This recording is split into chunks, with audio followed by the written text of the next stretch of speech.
नमस्कार विद्यार्थियों, बीएड प्रथम वर्ष से हमारा संस्कृत का शिक्षा शास्त्र, जिसके अंतर्गत कि हम बालकों के सर्वांगीण विकास में मातृभाषा के महत्व को आज जानेंगे कि बालक का जो सर्वांगीण विकास होता है, जिसके अंदर नैतिक, चारित्रिक, आर्थिक, धार्मिक सभी प्रकार का जो विकास बालक का होना है। अब इन विकास को जब शिक्षा के माध्यम से बालक के अंतर्गत बालक का सर्वांगीण विकास किया जाता है, तो मातृभाषा है जिसके माध्यम से वो अपनी बात को कह सकता है तथा दूसरों की बात को समझता है। और बालक के चरित्र में जो गुणों का विकास होता है वो मातृभाषा के माध्यम से बहुत अच्छे तरीके से हो जाता है। कैसे कि अगर हम किसी और भाषा में अगर विद्यार्थियों को बात समझाना चाहेंगे तो वो मातृभाषा की अपेक्षा उसे कम समझ में आएगी, लेकिन उसी की भाषा में जब उसे समझाया जाएगा तो वो समझेगा भी तथा उसे व्यवहार में भी ले सकेगा। इसीलिए बालक के सर्वांगीण विकास में मातृभाषा ने बहुत ही महत्व रखती है, क्योंकि वो उसकी प्रारंभिक भाषा होती है जिससे कि वो सभी कार्य करना, मतलब कि प्रारंभ में जो बालक बोलता है, जिन शब्दों का उच्चारण करता है वो मातृभाषा में करता है, तो अपने परिवार में रहता है, परिवार से संबंधित जो भाषा का उपयोग करता है उसी में उसकी समझ विकसित होती है तथा उसी के माध्यम से अगर उसे शिक्षण करवाया जाएगा तो उनमें बहुत सारे गुणों का विकास होगा। तो मातृभाषा है बालक के सर्वांगीण विकास में कुछ हम बिंदुओं के माध्यम से देखेंगे किस प्रकार वो महत्व रखती है। तो पहला है शारीरिक विकास। शारीरिक विकास बालक के सर्वांगीण विकास में शारीरिक विकास का होना भी बहुत ही जरूरी है। शरीर से संबंधित जो विकास हेतु अच्छी आदतों को अपनाना, अच्छा खान पान, अच्छा पहनावा, ये सारी चीजें, इन सब चीजों का ज्ञान है यदि उसे मातृभाषा में दिया जाता है तो वो उस ज्ञान को अपनाता है, अपने व्यवहार में लेता है, जिससे कि बालक का सर्वांगीण विकास है वो सही तरीके से हो पाता है। अगला है मानसिक विकास। मानसिक विकास मानसिक विकास से संबंधित बालक जो शिक्षा ग्रहण करते हैं और शिक्षा के माध्यम से विभिन्न प्रकार के आचरणों को वो अपनाते हैं। अब जब बालक का मानसिक विकास करने की हम बात करते हैं तो उसकी पहले उसकी समझ विकसित करनी होती है। हम लोग आज तो जो शिक्षा भी दी जा रही है बालकों को, तो बाल केंद्रित शिक्षा है, यानी कि बालकों की आयु, योग्यता, उनका मानसिक स्तरीय IQ लेवल को ध्यान में रखकर ही पाठ्यक्रम का निर्माण किया जाता है। तो मानसिक विकास में अगर भाषा का भी ध्यान रखा जाता है कि बालक को किस प्रकार की कक्षाओं के लिए किस प्रकार की भाषा में पाठ्यक्रम निर्मित किया जाए जिससे कि बालक उसे समझ सके, तो मातृभाषा के माध्यम से जब उसे बालक को वो शिक्षण कार्य करवाया जाता है तो जिससे उसके मानसिक जो स्थिति होती है उसमें बदलाव आता है। बालक है अपने अधिगम को उच्च बनाने का प्रयास मातृभाषा के माध्यम से करने लगता है, तो मानसिक विकास होता है। फिर है सामाजिक विकास में महत्व। सामाजिक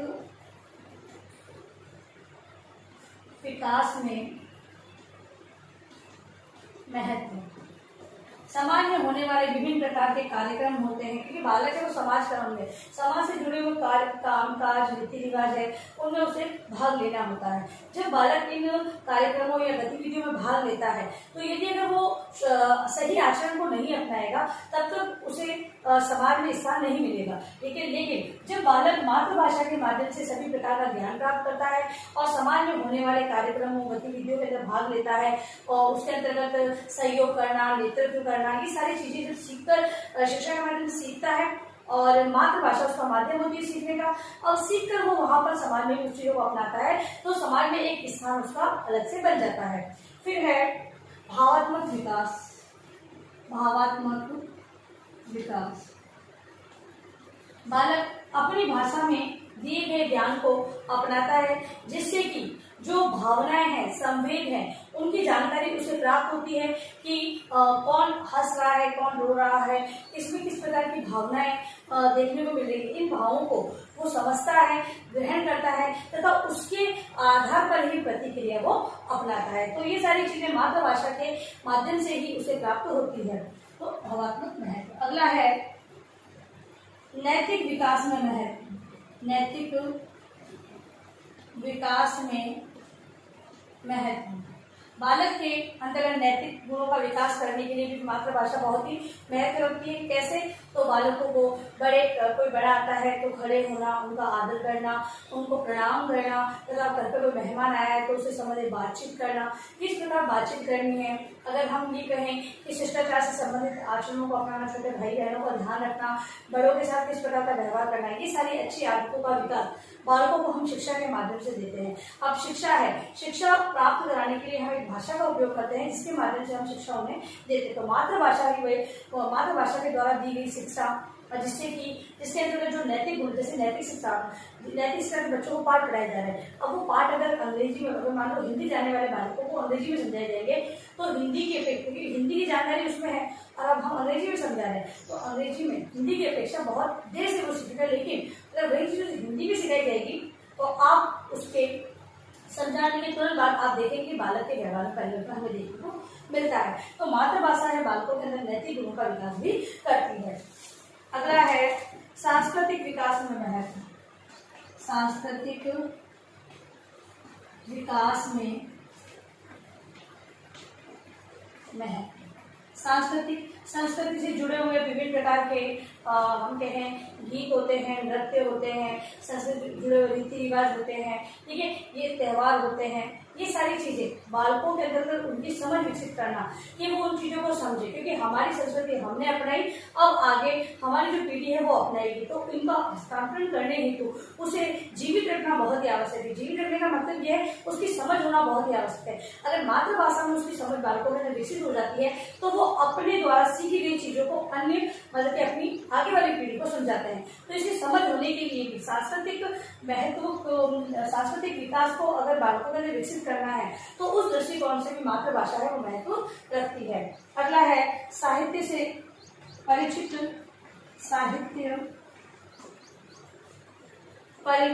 साहित्य से परिचय एवं ज्ञान वृद्धि। भाषा से संबंधित साहित्य है वो बहुत ही बड़ा है। अब उन साहित्यों की जानकारी विद्यार्थियों को यदि करानी है तो किसी न किसी भाषा को अपनाते हुए हमें वो जानकारी देनी होगी। तो मातृभाषा के माध्यम से विद्यार्थी है उस साहित्य के बारे में सारी जानकारी भी प्राप्त करते हैं तथा उससे संबंधित ज्ञान में वृद्धि भी उनके अंतर्गत हो जाती है। अगला है कल्पना शक्ति या विकास का परिमार्जन। कल्पना शक्ति एवं विकास का परिमार्जन। कहने का मतलब ये है कि बालकों की जो कल्पना शक्ति है, अब विकास के अंतर्गत वही अपना जो विकास हो रहा है, बालक का जो विकास हो रहा है, अब वो कल्पना शक्ति के माध्यम से उसे कहाँ पर किस प्रकार की कल्पना करते हुए अपने अनुभव को अपने सम्मिलित करना है, ये सारी जानकारी मातृभाषा के माध्यम से। क्योंकि बालक को अगर हम किसी और भाषा में सोचने के लिए या समझने के लिए किसी एक्सप्लेन करने के लिए भी देंगे तो बालक है वो उसे सही तरीके से नहीं कर पाएगा। लेकिन अगर हम ये कहें कि अपनी भाषा में उसे व्यक्त करो तो बालक है बहुत अच्छे तरीके से पूर्ण आत्मविश्वास से व्यक्त करेगा। तो जब उनकी मातृभाषा के अंतर्गत उसे शिक्षा दी जाएगी तो बालक के अंदर कल्पना शक्ति का विकास होगा और उन कल्पनाओं को वो कहीं भी प्रयोग में ले सकता है। अगला है चिंतन एवं तर्क शक्ति का विकास। चिंतन एवं तर्क शक्ति का विकास। मातृभाषा के माध्यम से बालक है किसी भी विषय वस्तु पर चिंतन करते हैं तथा तत्संबंध तर्क भी प्रस्तुत करने के लिए सजग रहते हैं। तो बालकों में जब मातृभाषा का ज्ञान, मातृभाषा के माध्यम से विभिन्न प्रकार का ज्ञान एकत्रित हो जाता है तो संबंध कोई भी विषय वस्तु उनके सामने प्रस्तुत की जाती है तो उसके संबंध में वो तर्क देने के लिए तैयार होते हैं तथा अगर कोई विषय वस्तु चिंतन से संबंधित उसके लिए वो चिंतन करने के लिए भी अग्रसर रहते हैं। अगला है व्यवहार कुशलता का विकास। व्यवहार कुशलता का विकास। व्यवहार कुशलता, बालक के जो व्यवहार में भाई मातृभाषा के माध्यम से विभिन्न प्रकार के शिष्टाचार को अपना रहा है, नैतिक गुणों को अपना रहा है, तो हम देखेंगे कि बालक के व्यवहार में परिवर्तन है वो मातृभाषा के माध्यम से संभव हो सकता है। फिर है बालक के चरित्र निर्माण में सहायक। बालक के चरित्र निर्माण में सहायक। मातृभाषा है वो बालकों के अंदर बालकों का चारित्रिक जो विकास होता है उसके लिए बहुत ही जरूरी है। मातृभाषा के माध्यम से बालकों के चरित्र का निर्माण होता है। अब लिखिए अपना गृह कार्य प्रश्न आप लोग। हम लोगों ने जो ये बिंदु समझे हैं, इन बिंदुओं के माध्यम से भी हम जान सकते हैं कि बालक के अंदर किन किन भाषा से संबंधित किन किन गुणों का विकास होता है। और मातृभाषा है, ठीक है, मातृभाषा ही एक ऐसा साधन है जिसके माध्यम से हम लोग बालकों के अंदर जो ये गुण दे रखे हैं उनका विकास हम लोग बालक के अंदर कर सकते हैं। ठीक है, मेरा कार्य प्रश्न आपका, बालक के सर्वांगीण विकास में मातृभाषा के महत्व को स्पष्ट करें।